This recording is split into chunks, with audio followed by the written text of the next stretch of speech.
Why did Justin Trudeau, Canada's infamous king of woke, resign on Monday? Now, you've heard a lot of takes about this over the last couple of days. A lot of American commentators, of course, are claiming that this is the Trump effect. The real answer is a lot simpler and in many ways a lot more depressing, especially if you live in Canada, because Justin Trudeau has now been the Canadian Prime Minister for nearly a decade. And he came out of Rideau Cottage on January 6th, which is an odd day, I think, for him to pick to announce his resignation, and delivered a statement that he clearly did not want to make, and then took a couple of questions from journalists about why he was resigning. Now, the obvious political answer for his resignation is the fact that his popularity is rock bottom. An Angus Reid poll came out over the holidays indicating that only 22% of people in Canada like him. His popularity is at rock bottom. And a mere 16% of Canadians have a voter intention in support of the Liberal Party. And just to give you an idea of how low 16% is, if that didn't already sound really low, when the Liberal Party had their worst performance in their 157-year history, that was in 2011 under Michael Ignatieff, they still got 18.9% of the vote. Trudeau's Liberals are polling 2% below that, meaning that if current polls were to hold, you could probably fit their caucus comfortably in a Honda Civic. And they could even lose official party status. So it's difficult to exaggerate just how bad things are for the Trudeau Liberal Party right now.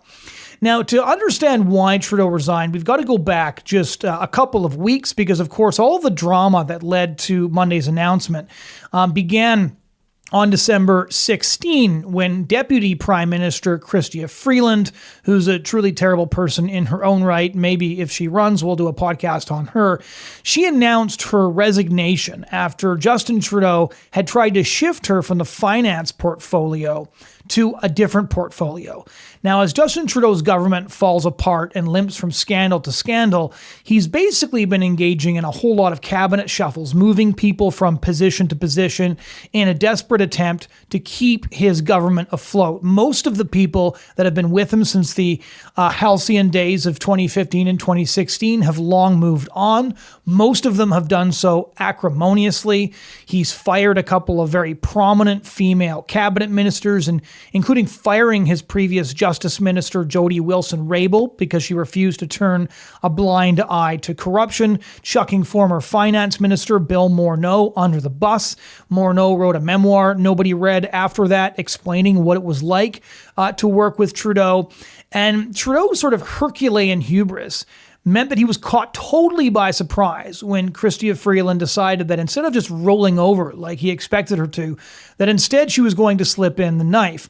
And that led on December 16 to this wild day in Canadian politics where nobody knew who the finance minister was. The economic report was supposed to be tabled in Parliament, but there was nobody to report it because nobody knew who was supposed to table this motion. The Prime Minister wasn't showing up. There was all kinds of backroom meetings happening as they essentially tried to reorganize the Trudeau government overnight to try and salvage what was obviously an incredibly disastrous situation. And of course, federal Conservative Party leader Pierre Poilievre was having a heyday with this, showing up in the House of Commons and saying things like, "Mr. Speaker, I have a question for the finance minister. Who are you?" I don't think Conservative MPs have had that much fun in years. And so there was a lot of predictions at that point that Justin Trudeau was going to resign, and American commentators were already saying that this was due to his disastrous meeting with Trump at Mar-a-Lago, where Trudeau was attempting to convince Trump to back off of his threat of 25% tariffs on Canadian exports into the United States. But again, this is a lot to do with the fact that this government has been borne down by the weight of incompetence, unpopularity, and scandal, and it's actually been a long time coming. That said, it was very obvious from both the press conference and the events of the last couple of weeks that Justin Trudeau did not go willingly. Now, all of the predictions that he was going to leave in the days following December 16 were really, I think, put to rest by the appearances he made both at a major fundraiser that evening, which he still showed up at and boasted about how much he loved Canada. And then he showed up at the Liberal Christmas party. And and essentially claimed that the Liberals are just a big family and sometimes they fight, especially near the holidays. LOL, get it. And leaned into his favorite subjects. He talked about abortion at Christmas because why not? Put a bit of the spirit of King Herod into the season.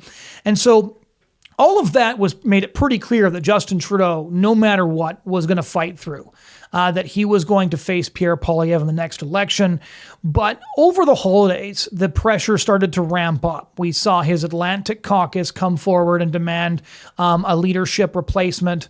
The Quebec caucus was doing so as well. I'm sure there was a lot of really painful internal conversations because he replaced Chrystia Freeland at finance with a guy who was literally his babysitter when he was a kid, because Justin Trudeau is largely a talentless Nepo baby who has the unearned fame of the Trudeau last name, but none of his dad's brains, which the last 10 years have shown us in spades. And so what Trudeau ended up doing was not resigning as Prime Minister effective immediately or allowing Parliament to sit and facing a vote of non-confidence. Instead, he headed down to Rideau Hall, talked to Governor General Mary Simon, and asked that she prorogue Parliament until March 24. For those of you unfamiliar with prorogation, it essentially means that the House of Commons will not sit now for a couple of months.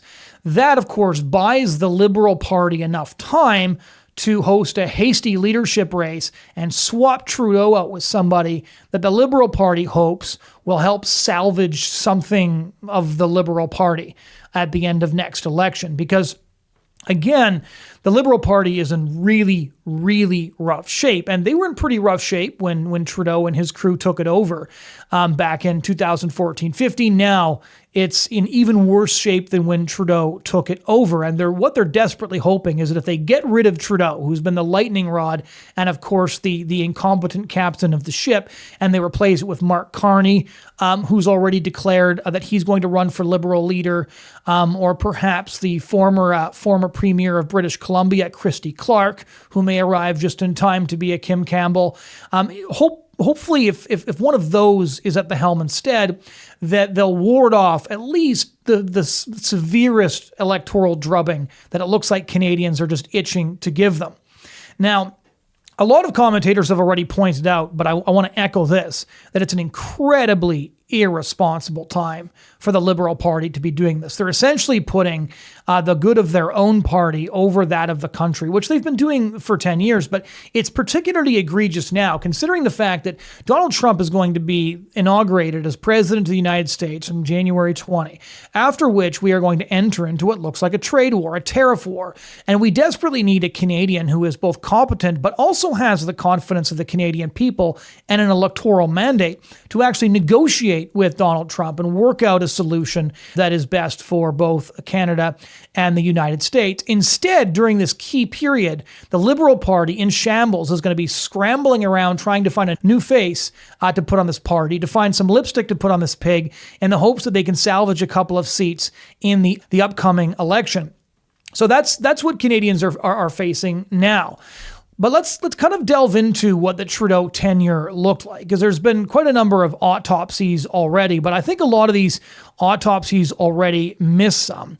Now, every poll indicates that Canadians are very angry and that they really want another election. And it's really interesting from a historical perspective to consider just how brutal Trudeau's fall from grace has been. In 2015, Trudeau's Liberals won 184 of Parliament's 338 seats and formed a majority government. It was actually back in 2015 that I went on a No to Trudeau tour with a big bus with Trudeau's face on the side and an X through it with a fellow pro-life activist, Alyssa Galobe, who works for Right Now. And we went across the country, and I bet a lot more people wish they had listened at the time. Hopefully, though, it was a pretty small bus, so that the Liberals will be able to fit inside that bus after the next election. In 2019, at the next election, Trudeau was reduced immediately from a majority to a minority. He won only 157 seats, but he held on to government with the support of the New Democratic Party under Jagmeet Singh, as well as the Bloc Québécois and smaller parties. And one of the ways that he managed to get the support of smaller parties is that Justin Trudeau pivoted hard to the left. The Liberals used to be a pretty center Liberal Party, center left party. There were pro-life members of parliament that sat in the Liberal caucus and consistently voted pro-life, voted on their convictions. There was a diversity of views on a variety of social issues.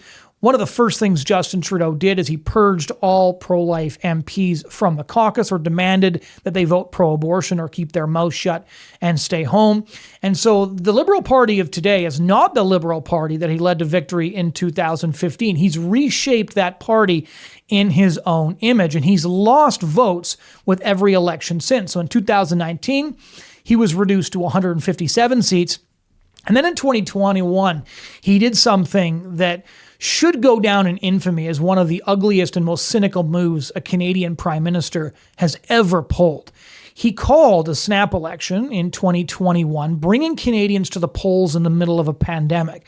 Now, the reason I think that's significant is because the Trudeau Liberals had been hectoring people for the duration of the pandemic: wear masks, stay apart from each other, save lives, stay home, get vaccinated. And then why did they insist on spending an enormous amount of money that the Canadian government could ill afford and can less afford now in order to drag Canadians out for the polls? It's because Trudeau thought that if he campaigned on vaccine mandates, he could demonize a minority of the Canadian population, he could stoke up fear in the majority of the Canadian population, and that he could eke out a majority government that would give him another 4-year mandate. So what happened was, he calls a snap election. The majority of Canadians got vaccinated, a minority didn't. And he traveled around the country giving these truly ugly speeches. Some of these speeches are really foam-flecked rants about how if you're unvaccinated, you don't have the right to sit next to another Canadian on a train or a bus or a plane. And what he tried to do was stoke all of the anxiety and fear that Canadians were feeling during this very uncertain time, during this very weird period where, major city streets were abandoned in the middle of the day, where we were getting stay-at-home orders.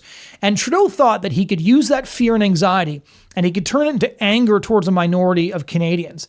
And that by tapping into that anger, he could give himself a majority government. That is the play that he ran in 2021. And Canadians have been more divided ever since. It's worth remembering now when you see Trudeau answering questions outside Rideau Cottage to journalists claiming that Pierre Poilievre seeks to divide and he's a fearmonger and a scaremonger. It's all garbage. Nobody has been more cynical and more divisive than Justin Trudeau.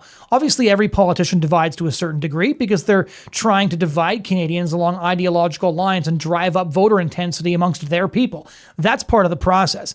But what Justin Trudeau did was he tried to demonize a group of Canadians just for the purpose of directing the ire of other Canadians at those people to give him a political mandate. And he has not gotten nearly enough opprobrium for that. He has got, I think honest historians will call this out for what it was. If we were supposed to take the pandemic as seriously as Justin Trudeau said that we should have, then his actions during that pandemic were absolutely unforgivable.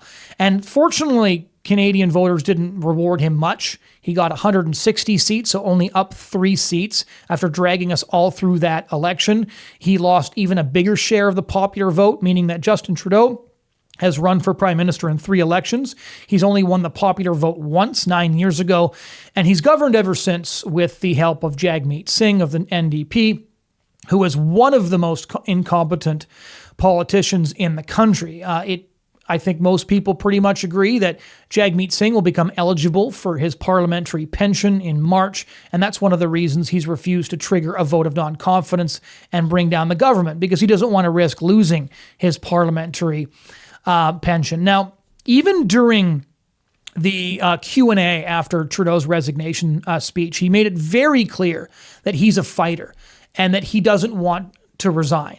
And it's just so interesting, again, to see the airtight arrogance of Justin Trudeau, because he doesn't recognize, hey, I got 22% approval rating. I've dragged this party down to 16% approval, and I need to go if this party is to survive at all. I think he sees the Liberal Party as primarily a vehicle for his own vanity. That's the only explanation for the way that he's acted during this period.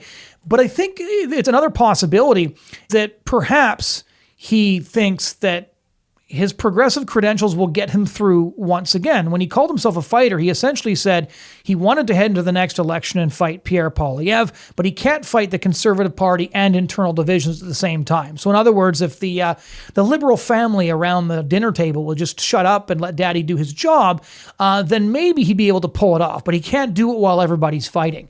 And so instead, he has to resign and make way for whoever the new unfortunate leader of this party is going to be. And there's some justification, if you squint at it just right, for why he thinks that he could survive even the popularity that he has now. Because keep in mind, this is the guy who survived this blackface scandal where he donned blackface so many times he couldn't remember how many times when asked. And this wasn't just some innocent, stupid thing he did while he was a kid. Most people who did blackface as a kid have no idea that it has, racist origins. He was 30 years old, and he put on blackface and then put a banana down his pants and jumped around like a monkey. This was video released by the Toronto Sun, among other outlets. So if we're talking about the most offensive form of blackface available, that's the one that Justin Trudeau went to, and he couldn't remember how many other times he'd used it. He also survived after running as a feminist, and as recently as a couple of weeks ago, boasted about how he'll never apologize for being a feminist, not that we're all holding our breath. And that his cabinet was 50-50 split. There was half men, half women. Why? Because it's 2016, he famously said. And this is the same guy who, as it turns out, groped a female reporter while he was at a festival in Kokanee, BC. The journalist confirmed that he had in fact done that. He ignored the story for a couple of days before finally delivering this statement in which he said that he wasn't contradicting her story because in the middle of the Me Too upsurge, that was a kind of a bad thing to do, but he just thinks that they experienced it differently, was his exact phrase, which of course is true because the experience of being groped is much different than the experience of groping. So I'm not sure why he thought that was a profound statement to make. But again, with both the groping scandal and the blackface scandal, each time Justin Trudeau stood in front of the cameras and told Canadians this was an opportunity for all of us to learn. So his screw-ups were an opportunity for us to reflect on our own history of not wearing blackface and our own history of not groping reporters at festivals. All of his sins were an opportunity for the whole country to reflect on the fact that they were probably no better than Justin Trudeau if they thought really, really hard about it. And it's not unbelievable that he survived these scandals per se, but it's kind of unbelievable that he was allowed to get away with that shtick as long as he did, especially when you add to that the 5 ethics violations his government was found guilty of. He was found guilty of breaking the law by the ethics commissioner. And here again, I think context is important. The number one major scandal of the Prime Minister Stephen Harper years was when Senator Michael Duffy, who was a Conservative appointee, had essentially expensed the government for reimbursements he was not entitled to. And in order to kind of make this go away, Stephen Harper's chief of staff cut a check to cover those expenses. And so in the major scandal, fiscal scandal of the Harper years, the government came out ahead. Somebody was paying the government back. That is very different from Trudeau's scandals, whether it be, accepting a lavish vacation from the Aga Khan, who he claimed was a close family friend, but that he actually hadn't seen in 20 years when he thought about it a little bit. I'm sure there's something all of us Canadians could have learned from that as well when our close family friends invite us to private islands for a vacation with our families. But again, he survived all of these scandals. And so I think that he thought that he'd probably get through this as well. When the blackface scandal really hit, he did go through kind of a slump on the campaign trail. And then what the Liberal comms team did was they kind of shopped around for some endorsements. And they got both an endorsement from Barack Obama, who really saw Trudeau as a progressive standard bearer on the international stage, and another one from the blessedly not ever President Hillary Clinton. And that really got him his mojo back. And he ended up at least hanging on to government. And so Trudeau's progressive credentials have somehow made him pretty Teflon when it comes to a series of scandals that would have sunk any previous prime minister. And he's essentially broken every promise that he's ever made. And it's actually kind of both hilarious and infuriating to go back and look at Justin Trudeau whinnying with indignation about the things that Stephen Harper did, and then to realize that he essentially treated Canada as his own vanity project and more or less broke the law with impunity. But it's not breaking the law when Trudeau does it because he has good intentions. So when a conservative does something, it's bad because conservatives are bad people. When Trudeau does something, it's not bad because Trudeau's a good person. And so I suppose the female journalist should have felt grateful for his attentions. Now, over the past decade, we've really seen Trudeau morph from sort of a liberal golden boy to an international cautionary tale. I think it's easy for people to forget, especially for those of us who are conservative, who couldn't stand this guy to begin with. Myself, I work in the pro-life movement, as I said, and he's the most pro-abortion prime minister ever to hold the top office in this country. And so it's easy to forget that for the first couple of years, Trudeau really was internationally celebrated in a lot of ways. He was young, he was good looking, he did, photo spreads in Vanity Fair and the New York Times, and he was a real contrast to Donald Trump. You have this rise of right-leaning populism, Donald Trump's election, Brexit, but then in Canada, you have Justin Trudeau, who had been kind of anointed by Barack Obama as the new liberal guy. And during this period, Trudeau's personal wokeness redefined not only the Liberal Party, but Canada's international reputation as well. So those of you who listen to the Bridgehead briefing regularly will know he poured billions of dollars into funding abortion and the LGBT agenda, both at home and abroad. He almost never missed an opportunity to campaign for abortion, to celebrate abortion, to push abortion into areas of Canada where he felt there wasn't enough abortion. He was the first prime minister to show up at a pride parade and rarely missed a pride event after that, from raising the rainbow flag in front of Parliament Hill at the beginning of every pride season, even showed up on a famous reality TV drag show, of course, because that's the kind of thing that Trudeau thinks is going to appeal to voters. And then, of course, there was the anti-Christian bigotry that was basically a feature of his government. And a great way to see where his anti-Christian bigotry is, and I'm not going to belabor this point too much because I've covered it in several previous episodes of the briefing, but if you look at the near constant warnings Trudeau engaged in about the dangers of Islamophobia, the statements he would make, the speeches he would give, the campaigns he would launch, the task forces he would set up to combat Islamophobia. And then you contrast that with his response to the targeting and attacking of more than 100 Christian churches, over 33 of them which burned to the ground, where he has said essentially nothing. He's made almost no statements. The few statements he has made are very anemic. He has said he understands the anger, something he would never say about somebody making inopportune statements about Islam, for example. And then another example, of course, would be the attacks on Jewish institutions in this country, especially since the terrorist attacks of October 7, just over a year ago. We've had terrorist sympathizing rallies in Vancouver. We've had them in Toronto. And Trudeau has said basically nothing about these. He was at a Taylor Swift concert, as I mentioned earlier, while Montreal was burning. And never does he come out and say, people who hold these views should not be in this country. People who hate Jews have no place in Canada. He'll say pro-lifers have no place in Canada. He'll say those who oppose the LGBT agenda are an offense to Canadian values, but he'll never come out and condemn those who are rioting in the streets.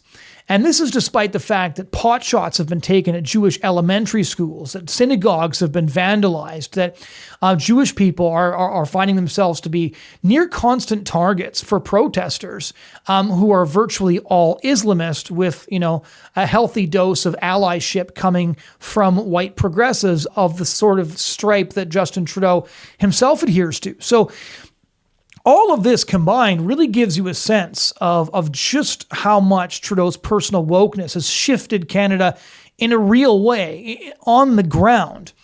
And then there's, over the last couple of days, I noticed, and this was truly sickening to see. So Trudeau's got this diehard. Sometimes I think they're fake, paid-for bots because the stuff they say is so ludicrous. They're either totally disconnected for reality or somebody's paying them to say this stuff. But there's all these bots on X who are basically defending Trudeau and mourning his departure. And I suppose him resigning in front of Rideau Cottage is somehow even worse than seeing him leave 24 Sussex with Pierre Poilievre's boot print on his backside. But that aside, one of the things they're giving him credit for is that he ably led the country through the pandemic. And this really is just, it's a really nauseating joke because, again, as I said earlier, Trudeau's decision to call an election and campaign on vaccine mandates divided the country so starkly that what he ended up doing was triggering the Freedom Convoy, in which hundreds and hundreds of semi-trucks and other vehicles headed to downtown Ottawa, the capital city of Canada, in early 2022, and they set up camp and they stayed there for weeks. I was on the ground there. I covered that story on the ground. And instead of talking, Trudeau invoked the Emergency Measures Act. Now, to give you some context for the Emergency Measures Act used to be called the War Measures Act, and it's essentially a declaration of martial law. The last time the War Measures Act was declared, it was his dad, Pierre Trudeau, Trudeau the Elder, and it was declared during the 1970 FLQ crisis when separatist terrorists in Quebec had kidnapped multiple people. They murdered two, James Cross and Pierre Laporte. And this was at the tail end of a separatist campaign of domestic terrorism lasting from 1963 all the way to 1970, in which 8 people died. And so that, even to this day, the declaration of the War Measures Act in 1970 is hotly debated. I remember there being huge debates about this, even in my university level history courses.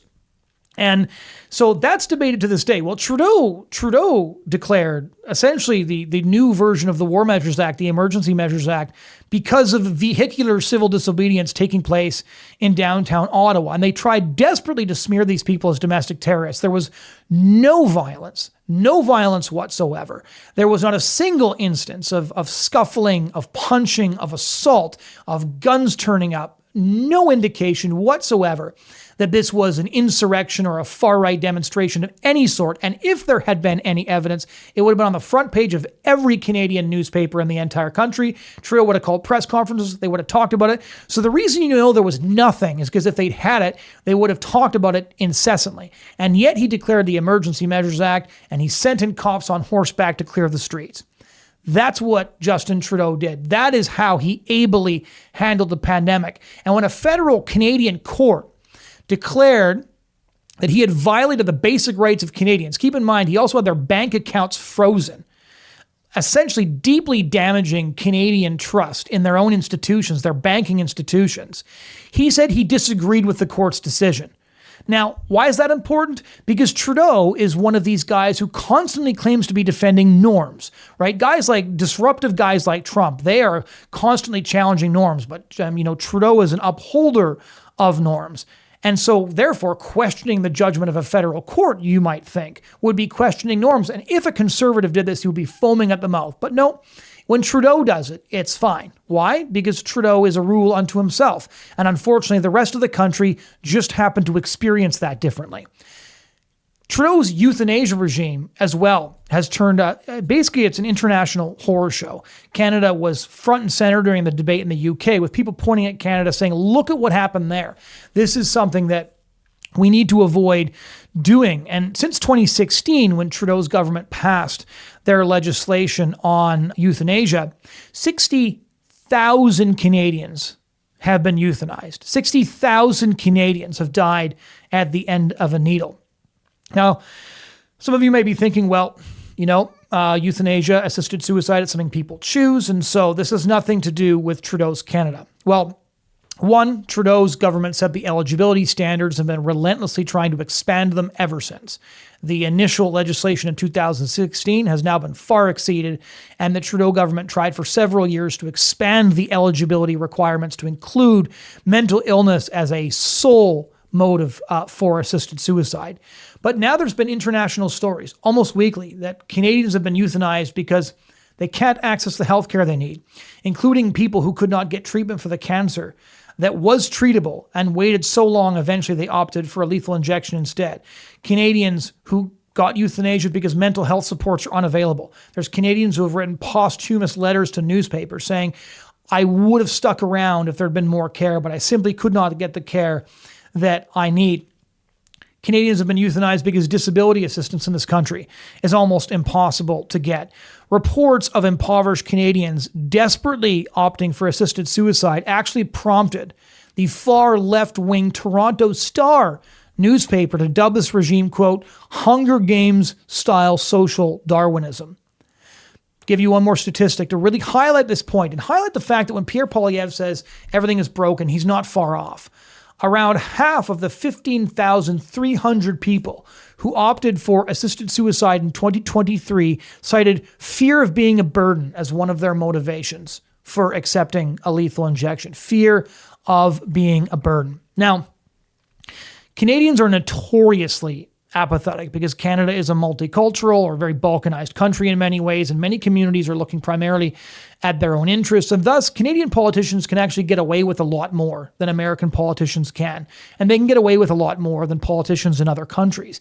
And so it's entirely possible that Canadians might have forgiven everything that I just said if it wasn't to add to that, the Trudeau government was manifestly incompetent on every file that affects the day-to-day way that Canadians live.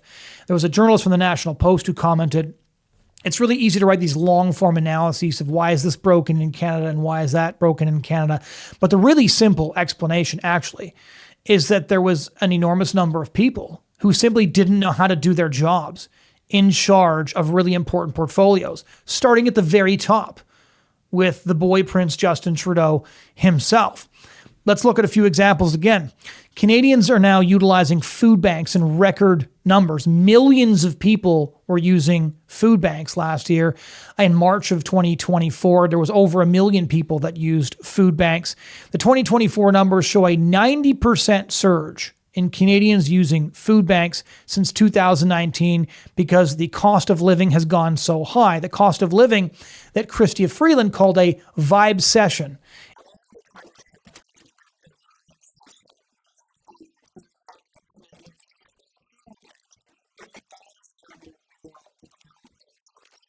In other words, we just feel that things are more expensive. It's not that we can't afford more stuff. It's that we feel we can't afford more stuff. And so it was a pretty strong vibe session because people, were driven by these vibes to line up outside of food banks and to actually ask for charitable gifts of food because they couldn't afford it. But I don't know, Chrystia Freeland's probably feeling some entirely different vibes these days herself. Then there's the country's housing crisis, which has made Canada one of the most unaffordable places in the world to live. And housing is now so expensive in almost every province in the country, unless you want to live in the tundra somewhere, that Canadians are pretty much priced out of the market. And 2 generations of Canadians can't afford to buy a home in the country where they were born, or can't afford to buy a home in the city where their parents live. Part of this is because of the massive influx of immigration that has been facilitated by Justin Trudeau. Now, Canadians were never quite as pro-immigration as governments liked to claim, but there was kind of a consensus. There was a really narrow way of bringing immigrants in, but also ensuring that the services and the housing was available, etc. Trudeau broke that beyond belief. The CBC, the BBC, the CTV, even the Globe and Mail are publishing these think pieces on how Trudeau broke the immigration consensus here in Canada because a low estimate of people that Trudeau brought in puts it at over 3 million people. This in the middle of a cost of living crisis, in the middle of a housing crisis. And then, of course, we've all gotten a pretty good glimpse of what some of those newcomers think, with rallies celebrating the terrorist attacks in which Israeli women, men, and children were raped and murdered and burned to death. And so, yeah, Canadians aren't too enthused about that either. It's not quite accurate. One take a lot of people really are drawn to is that Canada is maybe going to experience a sort of populist upheaval where Pierre Poilievre gets elected because Canadians are rejecting woke. And I don't think that's quite accurate. I think it's probably true to say that millions of Canadians have been turned off of wokeness for a generation by Justin Trudeau. But really, I think at this point, Canadians are simply voting in self-defense. If you look at the comments on social media, the comments on news articles, if you look at the generic reaction to his resignation, this man is leaving being mourned by nobody. And it's an incredibly unifying and bipartisan moment to see how few Canadians are sad to see the back of this man who thought that we didn't deserve him because he, of course, is a uniquely talented and gifted individual. And again, Canadians experienced that very, very differently. So I don't think that we're rejecting woke so much as recognizing that Canada simply can't afford more of Trudeau and simply can't afford more of the Liberal Party of Canada. And so what we're seeing right now isn't quite what we've seen in some European countries and elsewhere. Now, if you look at what's going to happen now, we're going to go through a leadership race. We're going to select a new prime minister. We're going to have 3 prime ministers this year because unless something radically changes, Trudeau is going to resign, turn the keys of 24 Sussex over to a new prime minister, and then Pierre Poilievre is going to devastate the Liberal Party in the next election, barring some completely unforeseen black swan event.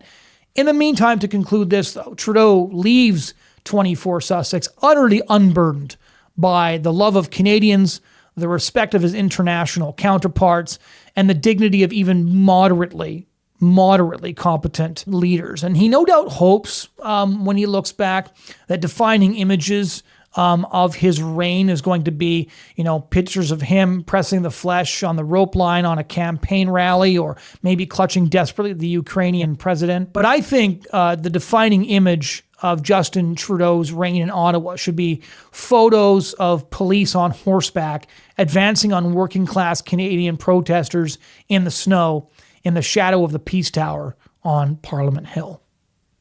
Thanks so much for joining us on the Bridgehead briefing today. If any of you have any stories that we should cover, please drop a comment below. If you have any vigorous disagreement or heckling you'd like to do, please drop those comments as well.